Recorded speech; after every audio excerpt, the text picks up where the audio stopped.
The Lamborghini vendetta. Picture this: you've just moved into a pristine suburb, chasing a quiet life, when your new neighbor, the HOA queen, strolls over with a fake smile and a jab that cuts deep. It's surprising to see folks like you in a place like this. We keep a certain standard. That's how I met Linda, the self-appointed ruler of Crestwood Heights, who saw my yellow Lamborghini, a symbol of my hard-won success, as a threat to her perfect little world, and decided to steal it right out of my garage. What started as a petty slight spiraled into a high-stakes war, exposing her prejudice, her crimes, and a fallout that left me wondering if justice was worth the chaos it unleashed.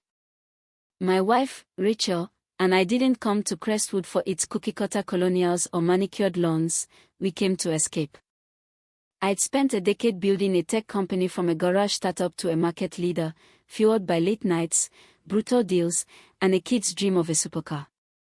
That dream was my Lamborghini Gallardo, its yellow paint so bright it seemed to glow, its stealth-tuned V10 purring quietly at idle but roaring on the open road, a reflection of my life, understated but powerful. I wasn't owed money, I was new money, earned through sweat and grit, and our modern glass and steel home stuck out like a sore thumb among Crestwood's uniformity. Linda's first words to me, delivered with a lemonade and a sneer as movers unloaded our stuff, were a warning shot. "Folks like you," she said, her voice dripping with condescension, implying my blackness and success didn't belong. I gave a tight smile, said and let her glide back to her perfect lawn, but her words lingered like a bad smell. Rachel, catching it from the porch, raised an eyebrow. "She's gonna be fun," she said, her sarcasm a warm anchor. I nodded, but something in me stirred. Linda wasn't just a snob, she was a gatekeeper, and I was her target. Crestwood wasn't a community, it was a stage, and Linda ruled it with a binder full of rules and a passive-aggressive iron fist. Notes from the HOA start piling up. My lawn was a quarter-inch too tall, my porch lights too unconventional, my house too disruptive. They were anonymous, signed the HOA, but her fingerprints were all over them. Neighbors were a mixed bag. Some waved politely, others stopped to admire the Lambo, but you could feel Linda's influence, a quiet yours versus them vibe where them was anyone who didn't fit her mold. My car, my house, my existence challenged her worldview, and she couldn't stand it. Then things got weird. I had a ritual. Every weekend, I'd uncover the Lambo, check the tires, wipe it down, reset the trip meter. One Sunday, the odometer showed 23 extra miles. I shrugged it off, maybe I'd taken a detour. But the next week, it was 41 miles, and I found a sugar packet wedged in the passenger seat. I don't eat or drink in that car, it's my temple. My stomach knotted. Someone was driving my car, in my locked garage, with my key fob secure. Rachel saw my face. "What's wrong?" she asked. "Someone's been in the Lambo," I said, voice tight. "And I'm gonna find out who." I checked the security camera over the driveway, a precaution I'd installed when we moved in. At 6:15 a.m., 3 days earlier, a figure in a dark hoodie and gloves slipped through the garage side door, punched in the keypad code "how," and drove off in my car. I zoomed in. It was Linda, her sharp profile unmistakable under the hood. She wasn't joyriding like a kid, she drove with calm entitlement, like it was hers. 5 times in 2 weeks, she'd done this, returning before dawn, wiping the interior, even filling up at a gas station. The sugar packet.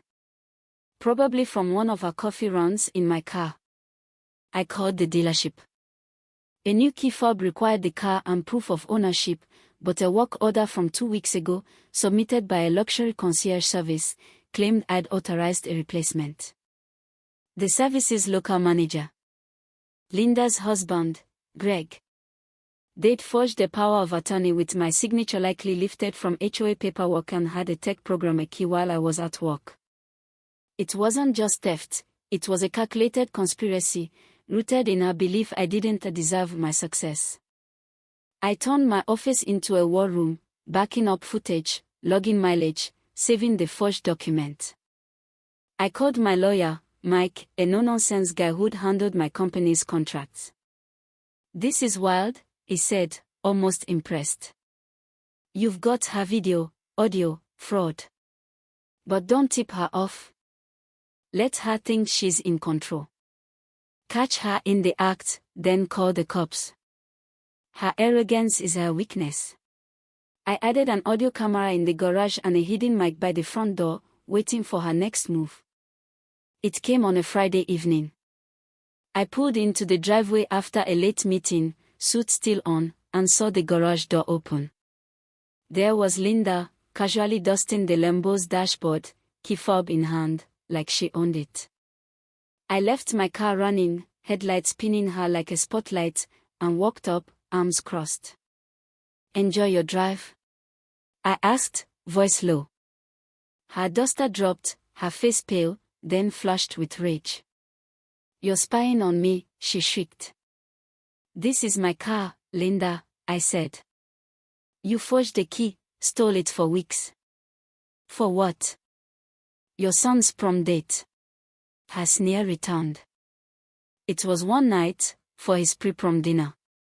If you people can afford cars like that, you can share. It's called community."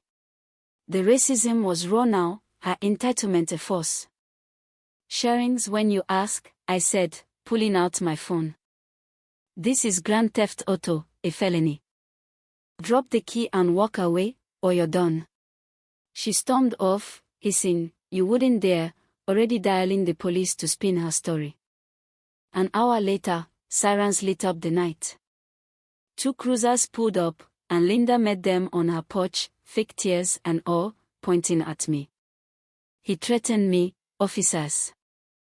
His car's too quiet, a danger to kids, and he's got cameras spying on me." I invited the cops inside, calm as ice. In my office, I showed them the car's title, the footage of Linda's thefts, the forged power of attorney, and audio of her "you people aren't." A hidden mic caught her muttering as she left, "He doesn't deserve that wealth.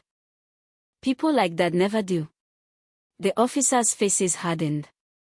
When Linda marched over, demanding my arrest, the male cop cut her off. "Ma'am, we've seen video, audio, proof of fraud. You admitted to theft and racial bias. You're under arrest." The cuffs clicked, crisp and final. She shrieked, "I'm the HOA president.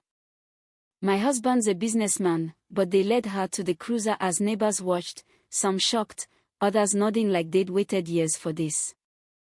The fallout was swift. Linda faced charges, grand theft auto, trespassing, forgery, false reporting, and a hate crime enhancement. Greg was fired, charged with conspiracy. Their son, Ethan, was expelled for doing donuts in the stolen Lambo at school, his good impression the local scandal. I did a TV interview in my driveway, the Lambo gleaming behind me.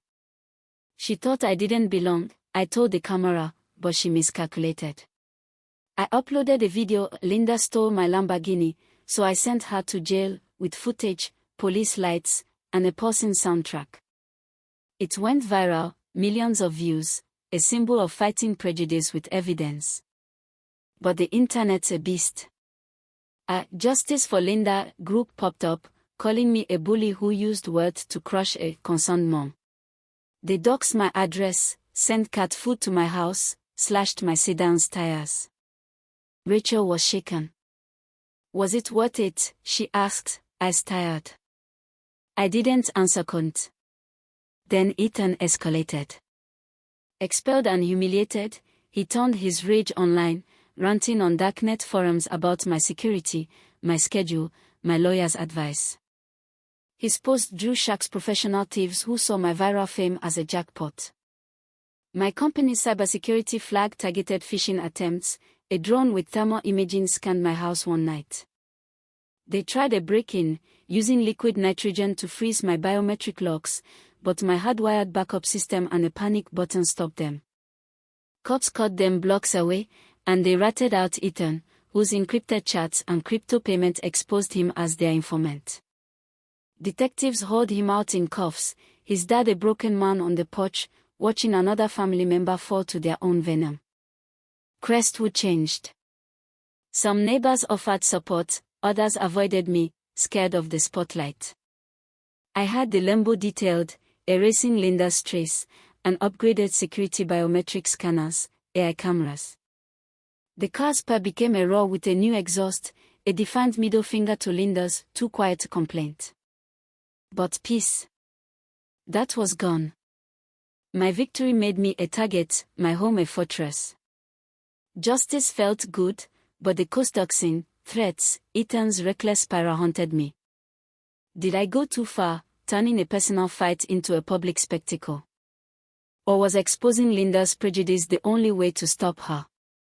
If someone stole your pride, your dream, would you fight like I did, or let it go? Drop a comment, tell me your take. Let's talk.